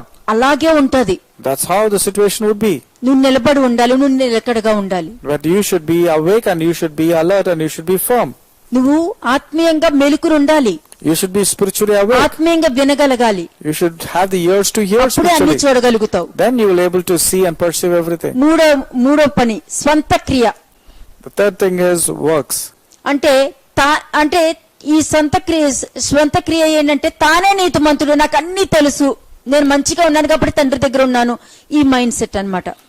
The works and the actions counts. That means this person was counting himself as self-righteous person because he was there with the Father. 29th verse చూడండి. He was 29. 29వ వచనం. అందుకు అతడు తన తండ్రితో, ఇదిగో ఇన్ని ఏండ్ల నుండి నిన్ను సేవించుచున్నానే, నీ ఆజ్ఞను నేను ఎన్నడూ మీరలేదే, అయినను నా స్నేహితులతో సంతోషపడినట్లు నీవు నాకు ఎప్పుడును ఒక మేకపిల్లైనను ఇయ్యలేదు. చూసారా? But he replied, all these years I have slaved for you and never once refused to do a single thing you told me to. And in all the time you never gave me even one young goat for a feast with my friends. ఇతనెవరు? మారు మనసు అక్కరలేని 99 నీతిమంతులు. These are the people who don't require repentance. 99 people realization righteous. ఎందుకంటే నేను అన్ని correct గానే ఉన్నాను, నేను సరిగ్గా ఉన్నాను నేను. Because he was thinking he was righteous and he was right in the sight of God. ఇది ఎప్పుడు డేంజరేనండి. These are the very dangerous people because they are self-righteous. అతని కంటి ముందుకు వచ్చిన సిచ్యుయేషన్ ఏంటి? What was the situation వాళ్ళ that came తమ్ముడు to? తిరిగి రావడం విన్నాడు, He saw his brother coming back. వాళ్ళ నాన్న పండగ చేసుకోవడం చూశాడు. And he also saw the father was feasting. తమ్ముడిని క్షమించలేకపోతున్నాడు, రిసీవ్ చేసుకోలేకపోతున్నాడు, విపరీతమైన కోపం వచ్చేసింది. తను నీతిమంతుల్లాగా తండ్రి దగ్గర చూపించుకున్నాడు. He was not willing to accept the younger brother's repenting, and he was not even willing to listen to the father. He was very angry. His actions was totally wrong. 4వ point ప్రశ్న వేయడం. The fourth point is questioning. తండ్రి ప్రేమను శంకించడం. That means questioning the love of God. ఆయన అంత ప్రేమ చూపిస్తుంటే ఇతను నువ్వు నాకేం చేసావు అని అడిగేశాడు. The moment the father was behaving like this, he was selfish about himself. He asked, what did you do to me? I was there with you all the while. దేవుణ్ణి ప్రశ్న వేసే అంత ధైర్యం ఉంటుందా? Can anybody have the courage to question God? నాకైతే లేదు. I don't have the courage to question తండ్రిని God. ఎప్పుడు ప్రశ్న వేయను. God is always right in all his ways. ఎందుకంటే ఏది చేసినా, ఆయన ఏది మాట్లాడినా, ఏది పలికినా అది నిజమే. Because whatever God does, he speaks, he works, everything is correct, he's right, his ways నా are always కంటికి నేను just. చెయ్యలేదన్నట్టు అనిపిస్తది, అయినా ఆయన చెప్పారంటే అది నిజమే. If he has said it, if has spoken, it's always right. 5th point ఎదిరించుచున్నాడు. He was rebelling. నాకివ్వలేదు, ఒక్క మేకపిల్లను కూడా నాకు ఎప్పుడు ఇవ్వలేదని ప్రశ్నించుచున్నాడు. He was, after questioning God, he was rebelling. He said he was very stubbornly behaving. తండ్రితో ఏమనంటే, ఇదిగో ఎన్ని ఏండ్ల నుండి నిన్ను సేవించుచున్నానే, He was అదే asking God తలుపు himself. కొట్టి, ఇదిగో నీకిష్టంగా నేను జీవించాను కదా, నీ ద్వారా నేను గొప్ప కార్యాలు చేశాను కదా, తలుపు తీయమంటారు కదా, అట్లాగా. When the Father shuts down the door, people will knock at the door and say, have I not healed people? Have I not given the gospel? Have I not done this? That's how they questioned ఎదిరించుచున్నాడు. God. They were rebelling against God's justice. 6th point, నీ కుమారుడు అని అన్నారు. ఇతను కుమారుడు కాదా? Now he says, your son. Is it పిల్లలే. all are God's children only? 30th verse చూడండి. 30వ వచనం వర్స్ 30. అయితే నీ ఆస్తిని వేశ్యలతో తినివేసిన ఈ నీ కుమారుడు రాగానే వీని కొరకు క్రొవ్విన దూడను వధించితమని చెప్పెను. Now in verse 30, yet when this son of yours comes back, look at the way he was telling, your son. ఈ ప్రవర్తన ఏంటి తెలుసండి? You know what is this type of బయటికి attitude? దేవుని కోసం బ్రతుకుతున్నట్టు కనిపిస్తూ లోపల దేవునికి దూరంగా ఉంటూ దేవుని ఉద్దేశాలని నెరవేర్చని వారు. Externally they appear as if they're doing God's work, but internally they were far away from God because they were not having the heart of God in them. దేవుని కుటుంబానికి చెంది ఉండి ఇతరులను అర్థం చేసుకోకపోవడం, ప్రేమించకపోవడం, Not ఇవన్నీ understand, కోపానికి దారితీస్తుంది. not understanding others, not relating yourself to God's way of understanding will always make you go astray from God. ఆ మనిషికి కోపం ఉంటేనే తన ఓన్ గా తీర్పు తీరుస్తారు. వీళ్ళు పార్షాలిటీ చూపిస్తున్నారు, వీరు ఇలా ప్రవర్తిస్తున్నారు, తన ఓన్ గా, ఎందుకంటే తన మైండ్ చెప్పిందే వింటారు కాబట్టి. They go with their own understanding. That's the reason they say she is showing partiality. They are మారు మనసు different. పొందుకుని వచ్చిన కొడుకుని ప్రేమిస్తుంటే ఈ కొడుకు పార్షాలిటీ చూపిస్తున్నట్టు ప్రెజెంట్ చేశాడు. The father was really happy, not showing partiality but loving, but this person was thinking that the father was showing partiality. 7th ఏడో మెట్టు ఏంటి? Justification. The 7th point is justification. అంటే నేరస్తునిగా నిరూపించుకోవడం, తన మంచోడని నిరూపించుకోవడము. తండ్రి వాళ్ళ తమ్ముడు మారు మనసు పొందుకుని వస్తే కూడా తన తప్పును కూడా ఇతనే చూపిస్తున్నాడు. He was justifying that the younger son's attitude and actions were wrong. He was condemning them, and he was also saying that his actions was right. నేను బాగా నిలబడ్డాను అనుకునే బదులు నేను పడకుండా జాగ్రత్త పడాలని రీప్లేస్ చేసుకోండి మాటని. Instead of telling that I am standing very firm, always think that there is a possibility that I might fall also. 31-32 చూడండి. 31-32 వచనములు. అందుకతడు, కుమారుడా, నీవు ఎల్లప్పుడూ నాతో కూడా ఉన్నావు, నా అన్నియు నీవి, మనము సంతోషపడి ఆనందించుటయే యుక్తమే. ఈ నీ తమ్ముడు చనిపోయి తిరిగి బ్రతికెను, తప్పిపోయి దొరికినని అతనితో చెప్పెను. His father said to him, look, dear son, you have always stayed by me and everything I have is yours. We have to celebrate this happy day, for your brother was dead and has come back to life. He was lost, but now he is found. శరీరంగా వెళ్లిపోయి చనిపోయాడు. He was dead spiritually, though physically he was alive. ఆత్మీయంగా తిరిగి వచ్చి మళ్ళీ బ్రతికాడు. But the person who was physically dead came back spiritually alive. దానికి సంతోషపడాలి కదండి. Should we not be happy when a person నిజంగా is spiritually? తప్పిపోయిన కుమారుడు పెద్దవాడే అని అర్థమవుతుంది ఇక్కడ. Now here the actual son who was lost was the elder one, not the younger one. అందుకనే ఇక్కడ సుంకర్లు పాపులు దేవుని రాజ్యంలోనికి ప్రవేశిస్తారు గాని తానే నీతిమంతులమని అతిశయించి పరిసయ్యులు శాస్త్రులు వెలుపలే ఉంటారన్నారు కదా, అందుకనే ఇతను బయట ఉండిపోయాడు. So that's the reason the Pharisees and the scribes and the Jews will be outside the kingdom of God, but the prostitutes, the tax collectors and the sinners will come into the kingdom of God. తండ్రి ప్రేమ ఇద్దరి కుమారుల దగ్గర ఒకే విధంగా ఉంటది. Father's love will be the same towards all the children. ఒకే విధంగా ఆయన సంతోషంలో పాలు పొందటకు ఇద్దరు కుమారులు అర్హులే. Both the children have the equal right to be having a partakers ఇద్దరికి of the అవకాశం kingdom. ఇచ్చారు. God gave chance to both. ఇద్దరికి అవకాశం ఇస్తే ఒకడు వెళ్లిపోయాడు, తన యొక్క శిక్ష అనుభవించాడు, పశ్చాత్తాపం పొందుకున్నాడు, తిరిగి వచ్చాడు, వచ్చినందుకు ఆశీర్వదింపబడ్డాడు. One person went away from God, then had to face various problems in his life, repented, realized and came back to the Father. కానీ ఇక్కడ పెద్ద కుమారుడు తండ్రి దగ్గరే ఉంటూ కోపగించుకుంటూ తండ్రి లోపలికి రమ్మంటే, అంటే వాక్యాన్ని గుర్తుపెట్టుకోమంటే కూడా గుర్తుపెట్టుకోకుండా సొంత క్రియ చేసుకుంటూ, అంటే స్వక్రియ, అంటే తన్ను తానే మెచ్చుకుంటూ తండ్రి ప్రేమను శంకిస్తూ తండ్రిని ఎదిరిస్తూ నీ కుమారుడు అని సంబోధిస్తూ జస్టిఫికేషన్ చేసుకున్నాడు. But the older son at the sign had angers. He did not listen to the father even when he was trying to come inside and understand. He was thinking his own works and actions were self-righteous, and also he was questioning the love of God. He was rebelling in his thoughts, and he was acknowledging the younger son as saying that your son, and he was justifying all his actions which were wrong. అందుకే చిన్న కుమారుడు మరలా ఆ ప్రశస్తమైన వస్త్రము వేసుకొని విందులోకి వెళ్ళాడు. ఇతను ఉన్న వస్త్రాన్ని పోగొట్టుకొని బయటే ఉండిపోయాడు. That's the reason the younger son, because he repented, put on the garments of salvation and entered into the father's house. And this elder son who had the garment was not eligible to enter into the father's house. మరి దీనికి ఏమంటారు? What should you say of these things? ఏ కుమారుడు? Who are you, younger or the older son? ఇది ఉపమానం అంటే. This is exactly the meaning of the parable. దీన్ని మీరు గ్రహించాలి. You have to understand this.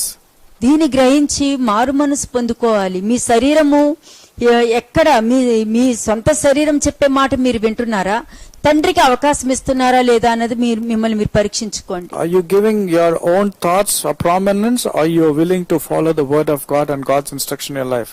ప్రార్థన చేసుకుందాం. Let us pray.